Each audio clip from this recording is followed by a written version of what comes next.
getting my dad to say I love you. To say what? Say he loves it. Outrageous. Bloody nonsense. All right, Dad, my guest for this episode is none other than the very amazing Zoe Lyons. You know Zoe? Yes. How do you know Zoe? Because I've seen her perform, I think, at Edinburgh at least twice, if not 3 times. I love it. She's great. Yeah, I love Zoe. She's like she's one of my old comedy pals, and she kindly let me support her on tour many years ago. She's just one of the best stand-ups going, isn't she? She's a leading female comedian. I don't know what you say. Right. I think you just say comedian now. I don't. Comedian. Okay. Well, that's good.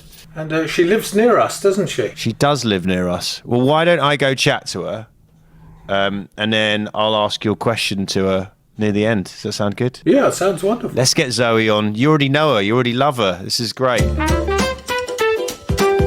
Welcome to the podcast, Zoe Lyons. How are you, Zoe? I'm very well, thank you. It's very lovely to be chatting to you. It's been an age. It's been so long. I know, it's been ages. So it's weird it's odd to do these because I kind of want to just chat about everything to you, but I annoyingly have a specific thing to talk about in the podcast. It's good. It's good. Like, you've got to have a thing now. Yeah. So what I like to do right at the start, rather than all the small talk that I really want to do, but if we go into a tangent later on, I'm not going to stop it. Have both your parents said the phrase "I love you" before to you?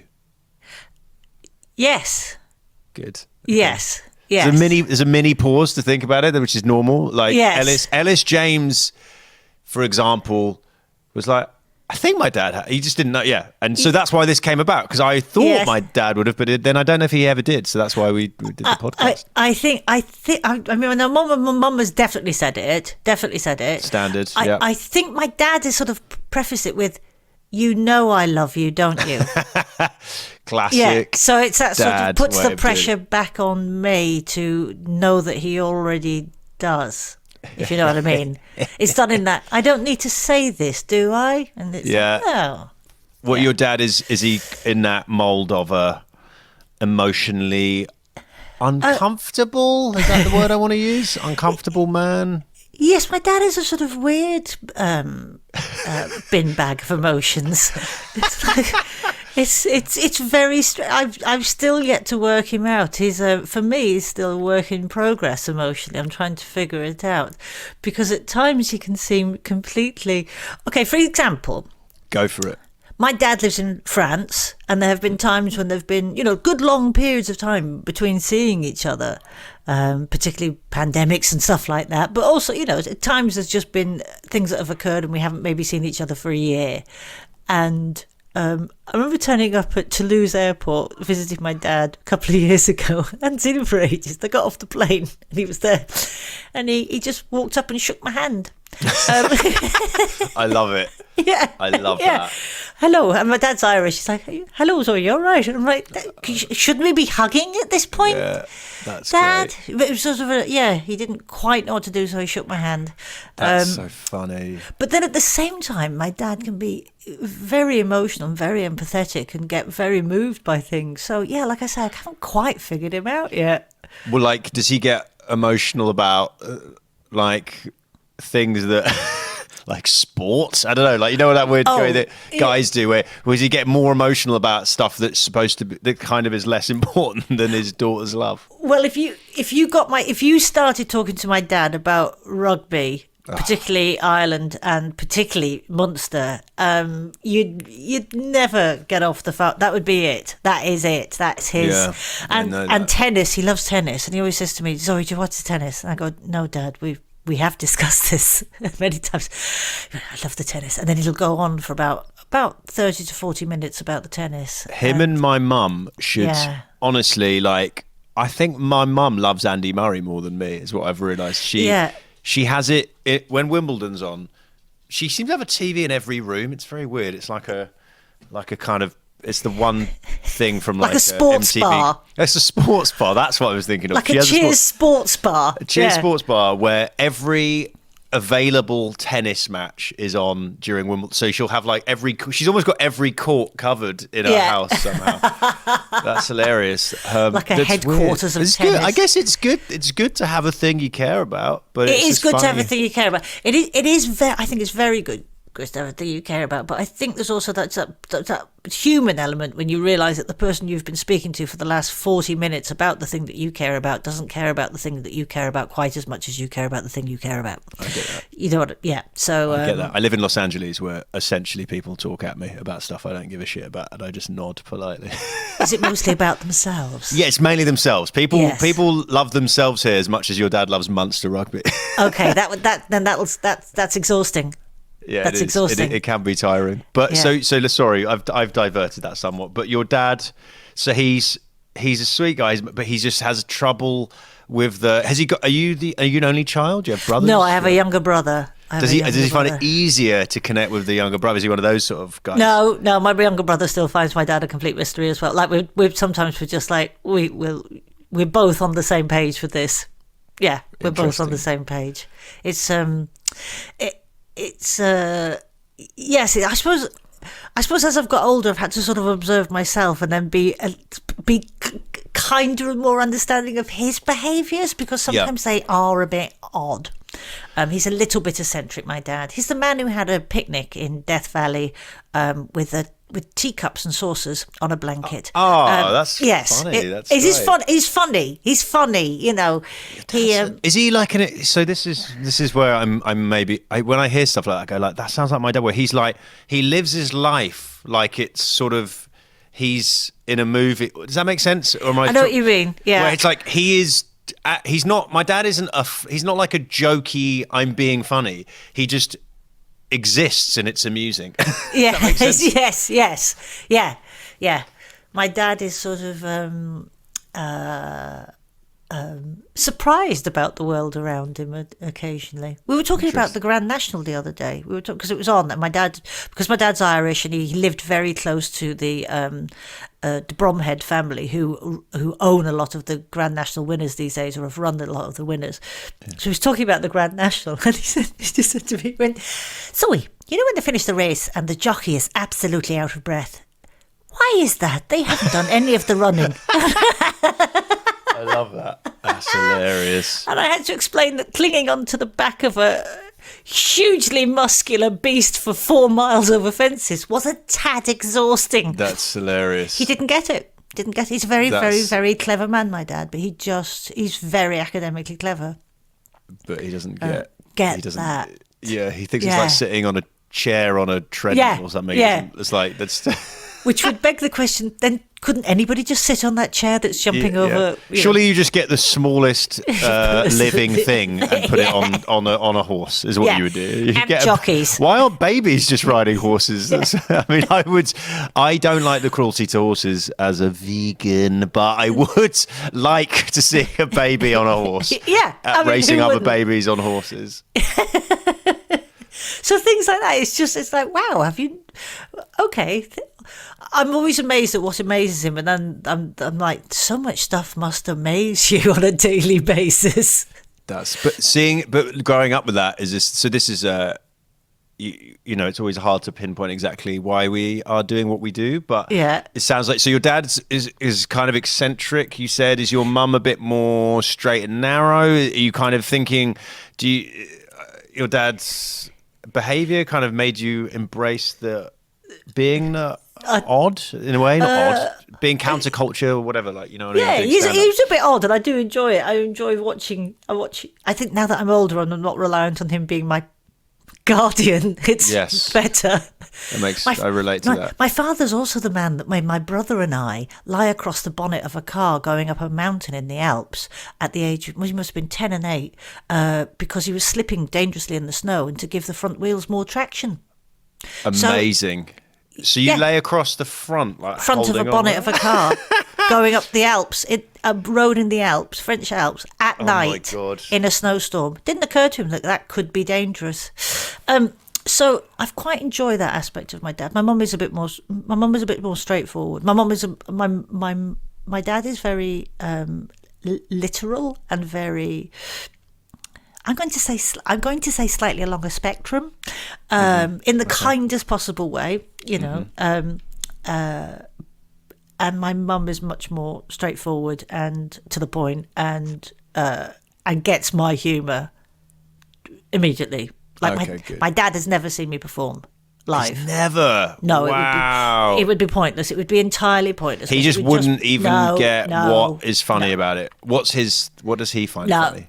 I mean, anything I said, he'd go, "Why did you say that? That didn't happen." Did you really mean that when you said that? You're like, Dad, no, well, this is what you... So what does my dad find funny? Well, I tell you what, we had a joint sense of humour when I was about 8. So that's where our sense of humour collided. Yeah. And Your dad stayed at 8. Yeah, he stayed at 8. Yeah. Amazing. So I like things like the Pink Panther movies when I was growing up with Peter Sellers and that sort of thing. We could be able to watch that and both find them very funny. But I guess that's quite slapsticky and quite... Right. Obvious. Yeah. If you really, it's funny, like, obviously, like, I'm trying to be, we're just trying to make our parents love us. If you're really trying to do that, you would be doing more of a Mr. Bean act if you really wanted your dad to find you. Yes. You'd just be like tripping over, hitting yourself in the face with a rake on stage. Coming on stage with a turkey on my head, yes. Dad, love me. Oh, that's so funny yeah, it's so funny. Dads are so fucking weird. Aren't they weird? Yeah, they're weird. But your mum comes and watches you a lot? And Mum watches me. Mum's got quite a sort of cynical eye now when it comes to comedy. If she'll sort of dissect other comedians and she's got a filthy mouth on her, so that's what I like about my mum. Yeah, she's I can really make her laugh, like we sort of go to the edges with each other, if you know what I mean. Oh, I love that. That's a great relationship.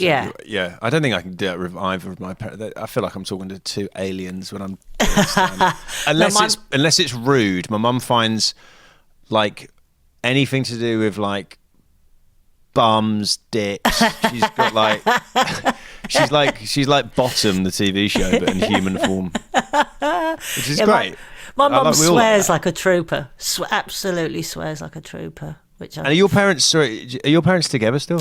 No, they divorced when I was about 10. So I suppose that allowed their differences to really, like two sort of halves of an iceberg drifting apart in a warm sea. They really sort of became their own things. Yeah. Interesting. And when do you remember like that? Because this has come up a fair bit in here, like in this podcast, is like.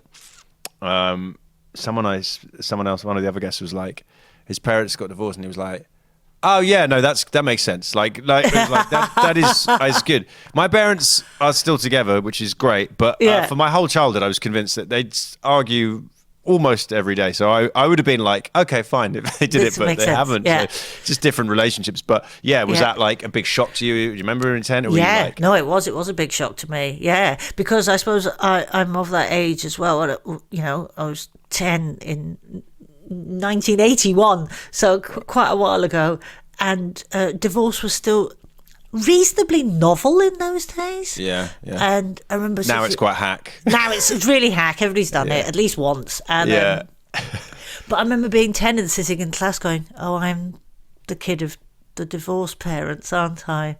I remember being really... It was quite... Oh, that sounds really sad. When you put it like that does sound very sad. Yeah, it wasn't particularly easy, because then my mum got together with my stepfather, who was Scottish. He's still alive, and he got transferred up to Glasgow with his job, so we ended up moving, and it was all at that period of time. That's a shitload of... Yeah, it was a shitload of stuff. On a 10-year-old especially.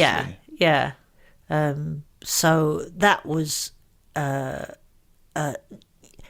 particularly great. It wasn't sort of a smooth, amicable... No, it was amicable. Well, I say amicable. I don't know whether it was amicable. They were...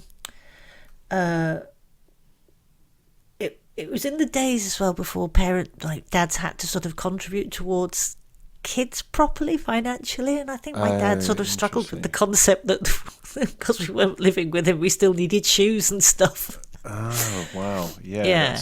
That's interesting that became a law for that reason. That isn't it? Some dads were just like, I legally have to do that. Yeah. Okay. Yeah. Right. Oh, it's still eating, is it? Oh, right, okay. I mean, I don't think it was done out of any malice. I think it's just genuinely... Just not knowing. Nah. Yeah. The unawareness of a dad is knows no bounds, I've realised. Like, oh, yeah. Okay. I was thinking about that the other day. Like, I remember when I got married, and I never heard this phrase before. Everyone kept going, happy wife, happy life, right? Which is like all these older guys. And then you go, oh, and then you go, only men need a rhyme to remind themselves to be nice to the person they've agreed to love forever. They're like, oh yeah, right, yeah. Well, I don't think women don't need like happy hubs keeps you in love. They're just like, oh, I'm nice, so I'm going to be nice to this person. Anyway, just maybe men are just it's just the unawareness. It's like beer before wine, fine. Wine before, Fuck it up. Yeah. So that I wonder must what have we been... want with kids with. I've got kids. Got to feed a child. Keep it mild. Feed the child. Yeah.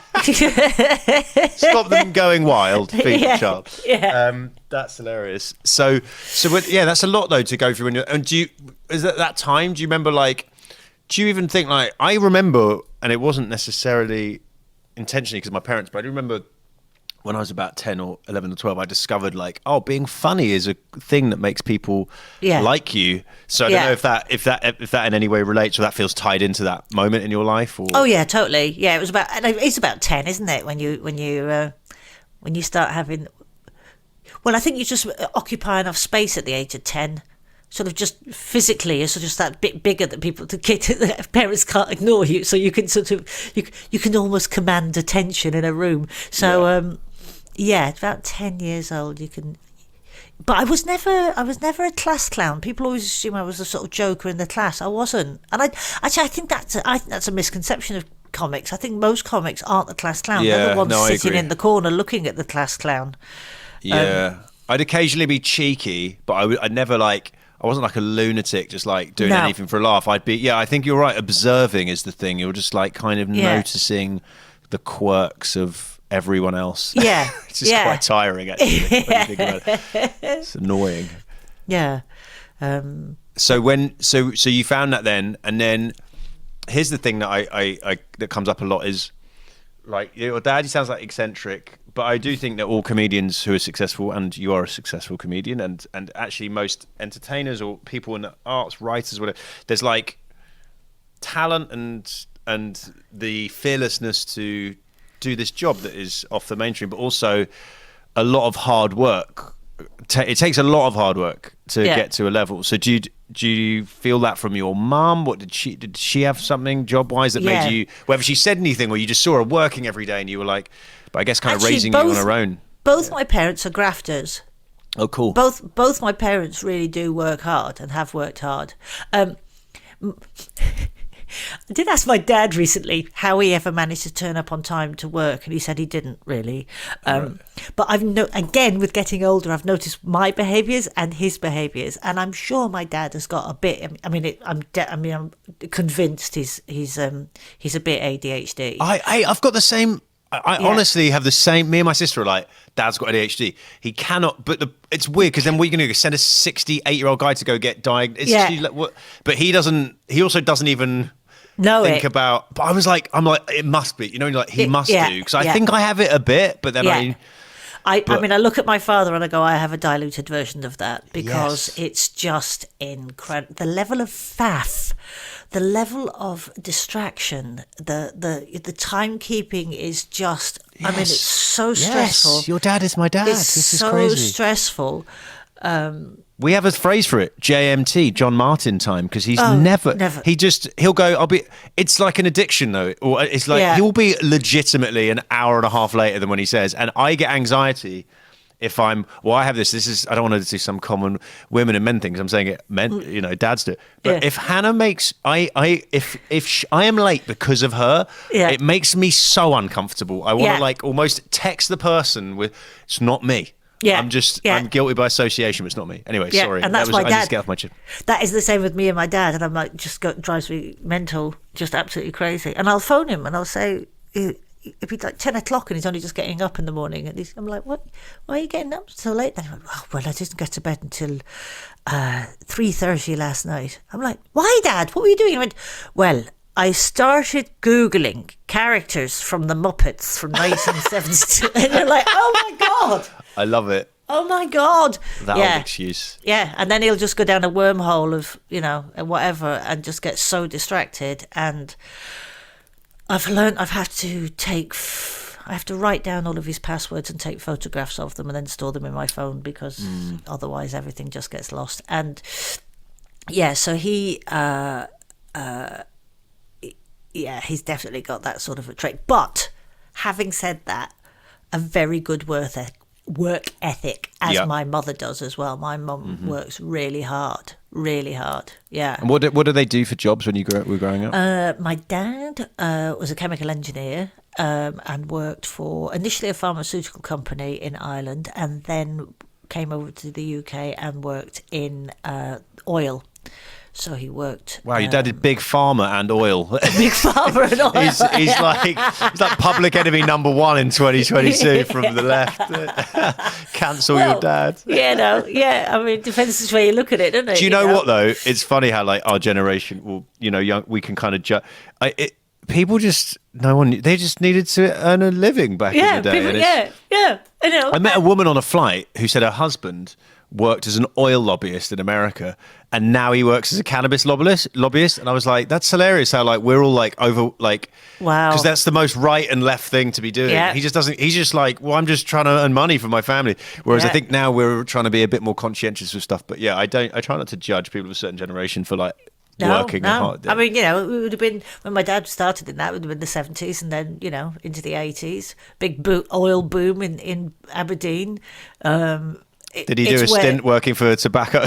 He didn't do that. No, but yeah, oil, and moved up to Aberdeen, so that's where he worked doing that. There was always a lot of I'm not entirely sure what my dad did. Yeah. I think back in the day you could just get away pre-computers. When you think about it, it's true. You could just fuck about with some graphs. They couldn't check. You just look busy. Yeah, he always had those plastic, there were plastic stencils of bits of engineering that you could. I know what you mean. Do you remember the ones? Just like anonymous engineering. Yeah, engineering knobs and knockers that you'd sort of stencil on, and then you'd go, this pipe joins that pipe, and he always had those.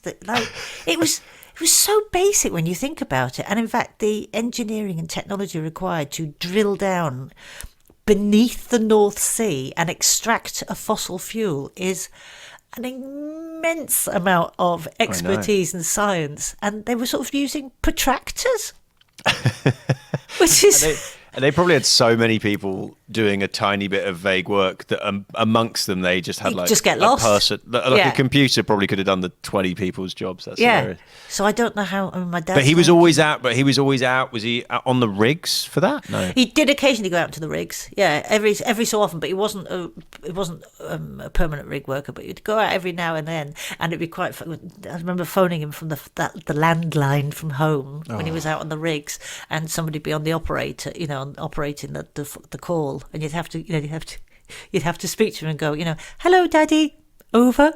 Oh, that's cute. That's fun to do as a kid. Hello, Zoe, over. That's so really sweet. It was really sweet. Yeah. And was he when he's doing all that work? Was he like, I've got to go? Did he have any? What's it? My dad has a phrase: "Got to keep the show on the road." But it's stuck in my head the whole. So it's like. It's just like by osmosis. I'm like, I've got to keep the show on the road. Got to keep working. Not that he's ever going like work or die. Like he's just. Did he have that kind of energy with what he was doing, or did he was always working and you kind of noticed that? Or he was just. I think my dad could have quite happily not. I don't think he enjoyed. Right. The commute, the mechanics of that. I don't think. I suppose later in his life, when he moved back from Scotland, they moved back down to Surrey, him and my stepmother. He'd have been commuting in from Guildford on a daily basis on the train into London.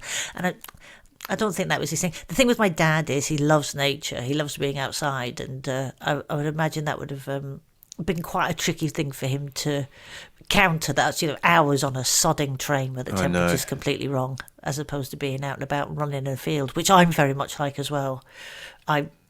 It's a good thing. It's a good thing he's passed on to you, as well as, apart from some minor ADHD. Apart from some minor ADHD. You're overwhelmed by all the trees. You're like, I'm going to count all the trees,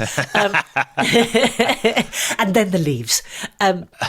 So yeah, I've definitely got that from my dad, which I'm very grateful for. He loves nature. He was always taking us out in nature. No, yeah, I know. But my dad's the same. My dad's a country boy. Yeah, he loved. Went camping with my dad and all that stuff, and he loves all that. I feel like, how old's your dad? It feels like exactly the same generation. No, he's older. He's older than your father. My dad will be 80 this year. Oh wow! Okay. Yeah. Interesting. My dad's about 12 years younger, but my dad though has the energy of a guy that is easily from a generation before him, if not many more. He has this like old fat. I don't know. His parents were old, so I think he kind of got a different.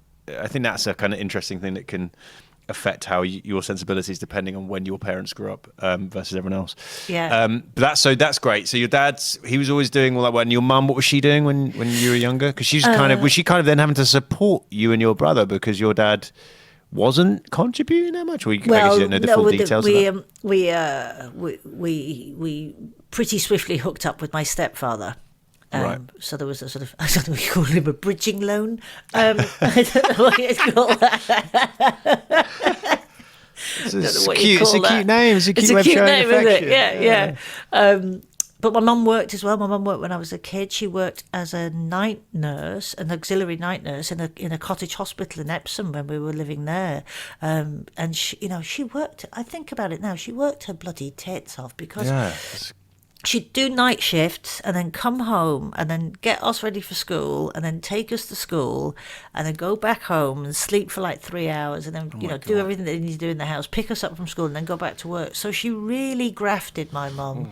Really did. And she's got a very strong work ethic. I was going to say, you can't help but notice that when you're a kid and you're like, you're like, fuck, she's coming straight from work and doing that. And what was your stepdad doing? Was he working as well? He was a bank manager. Oh, right. Yeah. A bowler hat wearing bank manager. What a detail. I'm definitely going to a bank if the manager's wearing a bowler hat. Those were the days, weren't they? Yeah.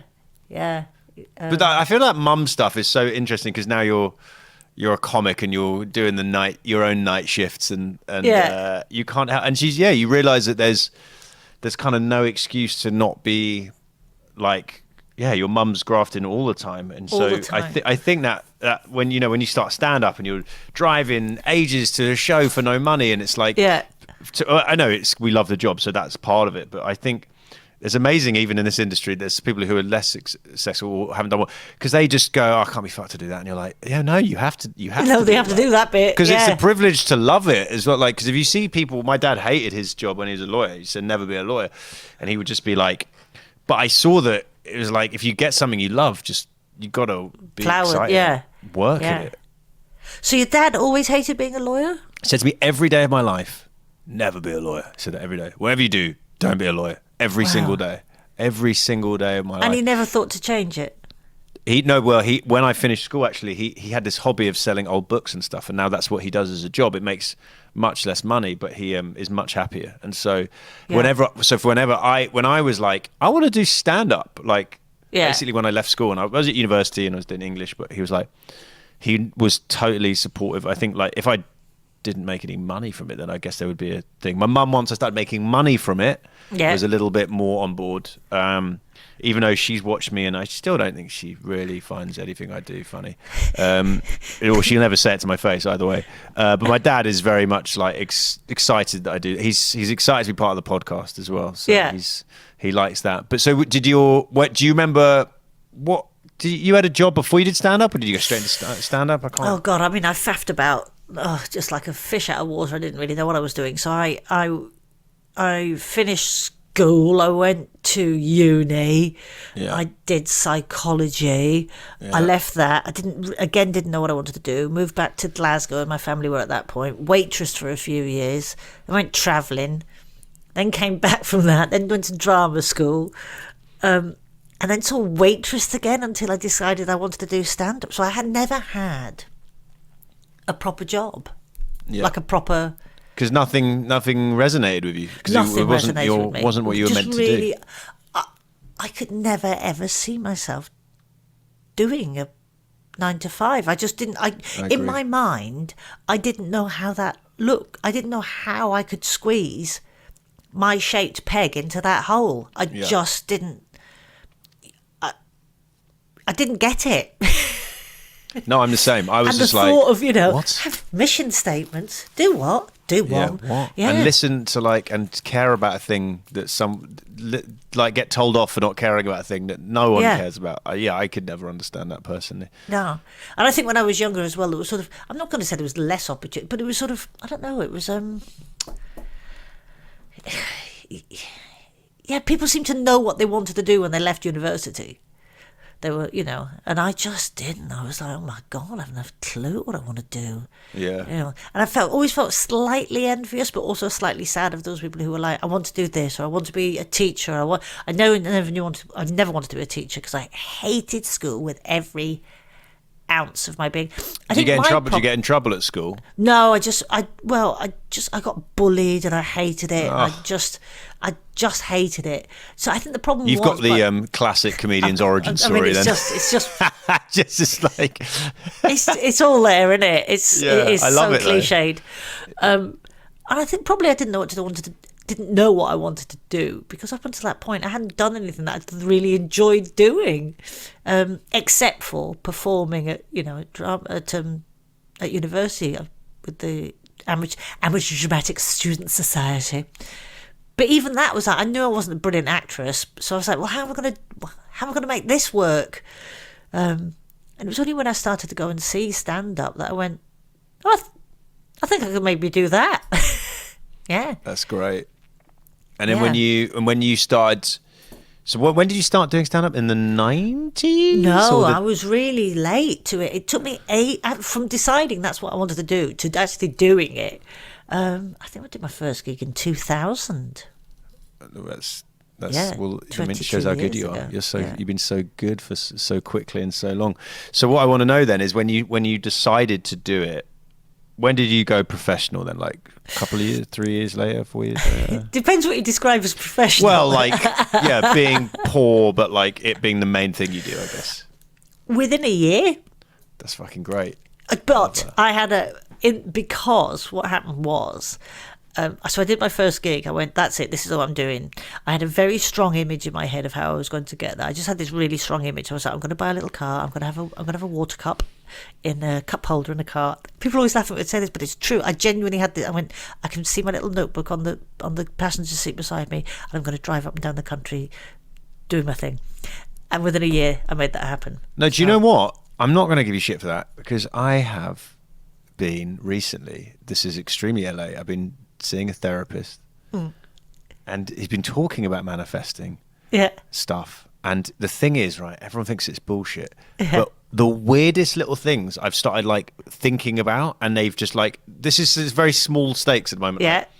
I was texted someone, and then not someone who I've fallen out with, I was texted them, and it'd been 4 days, and I went, they should text me soon. And I went and checked my phone. They fucking text me. Yeah. But a lot of this stuff is visualize the thing that you're saying. As much as it can be bullshit, you have talent to go with it.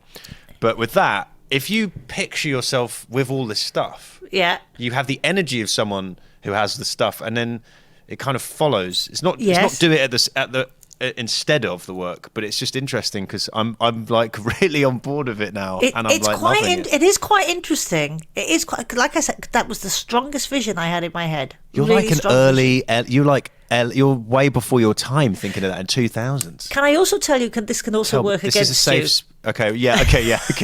There is that. That is because you probably can't see this, but I've got an arm in a sling. Oh no! Because I've just come back from Altitude Comedy Festival in Austria. Yeah. Where you did the thing. Carl Donnelly did this. I did the thing where I fractured and dislocated my shoulder.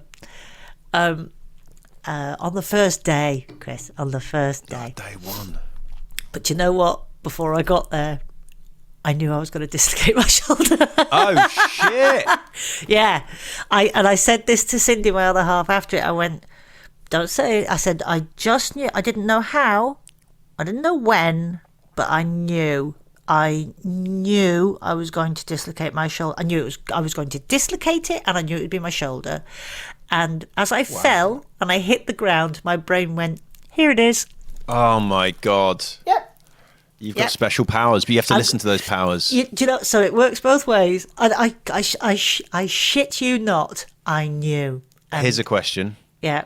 If you had a bad one of them before you're about to get on a flight, would you still get the flight? Oh. That's a tough one. Isn't it? I mean, I had one, this is the closest I had that the other day, was someone sent me a message going, you're going to die tomorrow, on like, DMs on like Instagram, some random lady just was in my requests. Never look at your requests. She went, you're going to die tomorrow. And I was flying back to the UK. It was no. I've never been more scared on a flight. And then but then when I got to the next day and I lived, I said, just so you know, not only did I not die, I went on a transatlantic flight and didn't die. And then she went, oh, sorry, wrong Chris. And I now need to know who that Chris was. I want to know who that Chris is so badly. That's hilarious. That's brilliant. But with the premonition thing, that's powerful now. You've done the arm. You can't, it's hard to know what to do with that. I don't want to put you off flying, but I'm just saying that's a... And I get it every now and again. See, the thing is, I think it's... Although this was quite specific, I knew I would do my shoulder in. I didn't quite know where or how. Mind you, skiing would be an obvious thing, wouldn't it? Yeah. But I have had other things before. I've had other things before where, like, the phone rings and I know exactly who it is. And if I haven't spoken to them for years, and I know exactly why they're calling. Yeah. Let's see if I can segue this back to parents. Do either of your parents have telepathic abilities? My mum. Oh, does she? Yeah, my mum. Yes, the segue wasn't nonsense. There you go. She has a similar thing where she has a similar thing. So I felt when I was in Austria, after being taken off the mountain on my emergency skidoo, which was quite exciting, I thought, I better phone my mum. So I phoned my mum. I was like, hello, mum. She went, you've broken your arm, haven't you? Oh, no, that's crazy. I knew you were going to say that. What? Yeah. I went, not quite. You and your mum are like witches. This is a bit like good ones, but still like, that's crazy. And she wasn't the least bit freaked out. That was the other thing. She was like, yeah, I just knew that was going to happen. Come here, son. Hello, I'm Zoe Lyons, comedian, sometimes found on Radio 4, often being very, very cultural and highbrow. Please join us on Let's Talk About the Husband, a new podcast that shines a cultural light on all things reality TV. I'm joined by my very trashy friend, Stephen Bailey, who you may have seen on Celebrity Coach Trip or Celebs on the Farm. And I've done Live at the Apollo. Oh, he's also done Live at the Apollo, and he just bangs on about that forever. Stephen, what are they going to get on the show? If you... I didn't know that was going to happen. I know. I'm going to prove that you can learn as much about culture from pop culture, and you can learn everything you need to know from Kim Kardashian, as well as like the Guggenheim Museum. Is that the name of the museum? It is the name of the museum. Yeah. Well done. So join us on Let's Talk About the Husband. Can I dig deeper then on this? So did your mum... Okay, this is not the same. So when... I guess you've... In my head, you've probably had two big things in your life, and tell me they maybe weren't big, but I'm straight, so I haven't done this, but you came out to your parents, I assume, at some point? Yeah. Was that... And then also, the other one is telling them you're going to be a professional comedian. It's not quite the same level, but you know what I mean? Did your... I'm curious how your parents reacted, or whether your mum knew, to both of those events. No, that they weren't particularly cool about it. Interesting. My dad just seemed well, he was going out with my stepmom at that point, who did have a gay friend, so I think that really helped. Right. Okay. Otherwise, I think it'd have really floundered. That is interesting. I mean, you said that kind of like semi-joke. It is interesting how they like people like generation just have no frame of context. So even just having that one person is probably massively helpful. Yeah. I think he even mentioned it like, well, I've met Morag's friend Gordon and he seems okay. I think that was his point. But then once, after a few years, he was sort of on board with it and stuff. But and my mum, I think my mum in that classic way just made it about her and went, I'll never have grandchildren. Oh, yeah.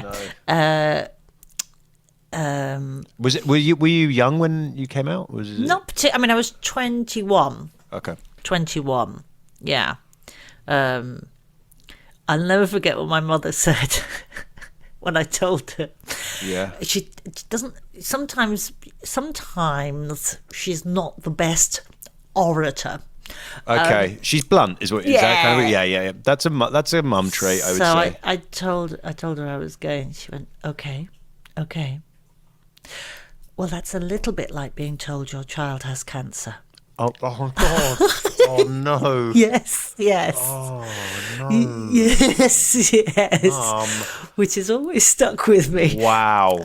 Have you told that on stage? I haven't. No. I mean, that's like dark, but really quite funny. It's quite funny. I think I know what she meant, but I was like, oh, I wouldn't do a TED talk on that, Mum. I wouldn't pop that one on Twitter in a hurry.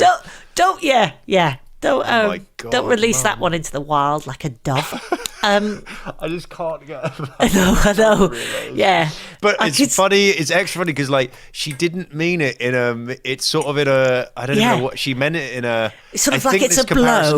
Helping. Yeah. But it's not, But I remember. I can't remember, my face must have just been like, okay. Oh, yeah. Yeah, because as much as you only get to come out once to your parents, they only get once to sort of react to it as well. So that's very true. I'm sure if she could redo that, she would do that over somewhat. She'd reword it. She'd go, do you know what, Mum, before you say a treatable cancer, Zoe. It's a treatable cancer. Something that we can cut out and sort of, radiography off. But, a cancer all the same. Oh, my God. Yeah. That's... Okay, wow. So I assume this is... Then telling your parents you're going to be a comedian is nothing in terms of gravitas compared to that. I know probably like... No, she didn't say hearing your daughter's a comedian is like... Yeah. It's like some form of Alzheimer's. No. It's like a mild chronic bowel disease. Yeah, it's like a horrible migraine. Well, here's where my parents were completely different because my mum was entirely encouraging and had no doubt that it would work. We go back to the little premonitions. We were on a bus together in London and we got off the bus and she'd come to visit me and I was really struggling. I'd just left drama school and I didn't know what I was doing. And, I was thinking, do I want to be an actress and all of this? And my mum got off the bus and she went, I don't know how I know this. I don't know how it's going to happen. You're not going to get there the way you think you're going to get there, but you're going to be absolutely fine. And I know it for sure. And it was, I believed her. That's great. Yeah. My dad, on the other hand, when I told him I was going to be a comedian, said, don't you need to be good at that to do that? Yes, Dad. I love that. He's like, you need to be falling over more on stage. You need to be doing more running into lampposts if you want to make a career at that. Yeah. That's it. I feel like the balance of the two is actually quite an interesting thing because I feel like in this industry, I find, maybe I'm wrong, you need this unbelievable belief in yourself, but you also need people to not believe in you. Yeah. So you can go like, I don't know if it's healthy, but I'm going to show those fucking people. Which I don't think that's healthy. Maybe it is. Maybe it's useful. I don't know. I guess whatever helps you. But it's interesting to have those two kind of ends of the spectrum there. You do need to have belief in yourself, but you also need to have, take a check on yourself. So up to those two things are completely there within both of my parents, packaged up differently. What you don't want is to be overexposed to one of them. You do need, it's like what you need Checks is and balances. You need salt and sugary popcorn. That's I what I've love got out that. of my parents. I've got That's mixed a popcorn. great- I've got salt on its own. Too much, your head dries out. You end up like a piece of Yes. wind-dried tuna. Sugary, too much, you feel sick. Salt and sugar, perfect combo. It's I the love right that. level. Is that the first time you've said that? That's great. Yes, yeah, it does That's seem a to make sense though. fucking- It's perfect. It's Yeah. like a perfect, and it's the perfect example of what. Yeah, because if you have the double overly like, so you can be anything you want, Zoe, Yeah. and you're gonna probably be a bit of an arsehole. You are going to be an arse, and when things go badly, and suddenly you're not the princess or prince that your parents have held you up to be, you don't have the skill set to deal with that failure. Whereas if one of them's going, why would you want to do that? Don't you have to be any good at doing that? Then you've always had that in the back of your mind anyway. So it's armours you up probably. Do you better. tell your dad then, even though he doesn't watch your stand up and stuff? Are you like? Have you done live? You've been on Mock the Week loads. Have you done live at the Apollo? I don't know if you've done it. done that, So yeah. you go. I did. He must have heard of that. He probably doesn't even watch. Oh it. yeah, I don't know whether he's watched Live at the Apollo. I just don't ask him anymore because having to explain every word that I said on stage and what I was referring to is just. There's nothing like, you'll know this if you've ever had to send off a script of your stand-up to somebody. It's the worst for a TV thing. That's the worst. It's just it's like sucking a Hoover tube up the arse of funny and sucking all the joy out of it. And then you end up writing in the side of it, this is funny, I've done it on stage, Yeah, I know. I pull a face here and it works. And that's how I feel every time my dad watches my stand-up. I'm sort of trying to sort of explain it analytically to him. Yeah, I think that's safe. After a while, you're just like, Let's not talk about this. Just okay, fine. But does he like get excited if you tell him I've achieved it? He goes, oh, well done. Is he? I He's, think with my dad, Radio 4 is his thing. So there we go. He's very pleased when I'm on that. Yeah, Dad famous. Yeah. I always talk about mum famous as a thing. I was saying to some other comedian about this. When are you mum famous? Because you could be on like a great TV show that just like no, like even Hannah, my wife, she was acted in this sitcom last year. My mum said bits. What did she say? Bits too wacky for me. Just like it's not even wacky. Just it's a very good comedy. That, but it's just funny how certain things you're just like, all right, well, whatever. Like certain Radio 4, that's great. Your dad likes his Radio 4. Your mum and do I mean presumably my dad still doesn't know what a podcast is, despite him sort of being on one. My dad. Do you tell him I've got a podcast? Does he? No, see, if I tried to explain what a podcast was to my father, I'd then have to explain how he accesses podcasts, and I'd be dead before we'd worked it all out. It would be like cleaning the Hadron Collider with an earbud. It would just be such a big job. I feel that pain. Right so, my dad's still got a iPod and refuses to get rid of it. That's kind of cute. I mean, that's better than a Walkman. Yeah, but he just can't accept that technology has moved on without him.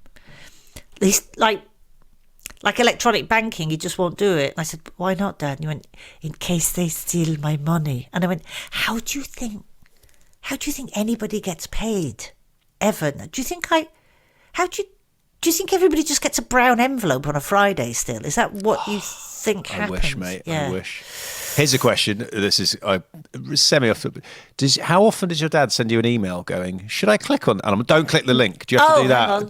Don't click the link. Oh, no, he's actually pretty good at that. He's actually... Oh, is he? My dad every day is like, should I click this link to get $1 million? No, don't click it. No, he's all right at that. I think I think we must have sat him down and had quite a big conversation early on in his foray into the internet. So he's actually not too bad at that. Yeah. Well, that's good. Well, I'm glad though that he's the other thing I found out from my dad, even though he doesn't always say stuff to me, I hear from other people. I hear him talk to other people about stuff I'm doing. So I don't know if that's the thing that you ever catch. My dad does that as well. Yeah, yeah. So dad's like, it'd be like, my daughter's a comedian and she's on Live at the Apollo. So do you watch it? Don't really understand what's going on. But okay, that's cute. Yeah, but he will get detail wrong. Oh, of course. He'll say she had a bit about. Yeah, she's presenting question time. I think that's what she's doing. Yeah, what did he call? I just had an album. My album in America was put on this radio station, and he went. He helped me do the intro. He went, "Enjoy the presentation." I'm like, "What? It's not a presentation, Dad. It's an album. It's not even that difficult of a concept to grasp."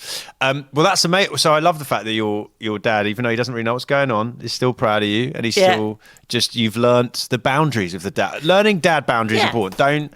Let's not make him watch it. No. Let's not go into details. Let's just let him do his thing. And then your mum, do you tell her every time you get good news straight away? Oh yeah, probably. And does she go?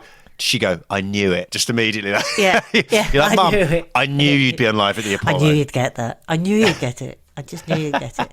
No, Mum's really good, and she gets really excited when I get stuff. So that's really lovely. Still, I love it. Nice. All right, yeah, well, that's amazing. Before we wrap it up, a couple of things. If your parents were to listen to this, even though your dad, you'd have to explain. That's not. Maybe your mum might. Would you like to say anything to them? I always think it's a nice thing. My mum and dad. I think I'd like to say to them, well. Thank you for combining your beautiful, sugary, sweet differences to allow this sugary, sweet snack to develop. Oh, I love that. Look at this. It's like poetry. I've missed you in my life, Zoe. That's amazing. And before, what I also have got my dad to do is I get him to research my guests. But like I said to you, I said this before the pod. He knows you. He's watched you. But he has a question for you. So producer Paul is going to play John Martin's question to Zoe. Oh, Lyons. lovely! I can't wait. Oh, Zoe, we've not met on the south coast, but we live 19 miles apart. You live in Brighton, and we now live in Eastbourne. I'm just interested to know what you think the difference between Brighton and Eastbourne is, and does it have any particular bearing on your activity on stage in any way? The way he phrased that made me laugh. Activity on stage. I was like, she's not doing like yoga or something. Pole dancing. Well, you haven't seen me for a while. It's changed. Yeah, that's true. Evolved. Actually, it's evolved. There's a lot of bikinis these days. The pandemic made us all change. The difference in Brighton and Eastbourne, about £100,000 for a one-bedroom flat. That's the difference. My activities on stage, the cliched difference between Brighton and Eastbourne is that Brighton is a bit more youthful around the edges, and Eastbourne is where you go to perhaps to die. No, don't say die. No, but don't say die. Think about dying.